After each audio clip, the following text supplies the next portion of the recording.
पाकिस्तान के एक मकबूल सियासी रहनुमा को गद्दार कहा गया, सिक्योरिटी रिस्क कहा गया।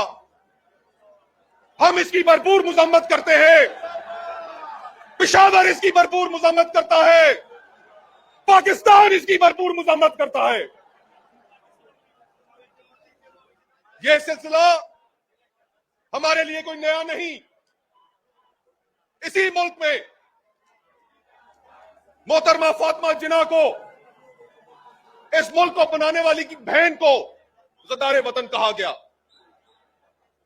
इसी मुल्क में शहीद बेनजीर भुट्टो को सिक्योरिटी रिस्क और गद्दारे वतन कहा गया। पाकिस्तान बनाने वालों से लेकर आज तक यह एक रविश रही कि हमने अवाम के मकबूल रहनुमाओं को नहीं मानना, हमने अवाम के वोट के इख्तियार को नहीं मानना, हमने बंद कमरों के अंदर बैठकर फैसले करने हैं। और अवाम की हाकमियत जो इस मुल्क के आईन ने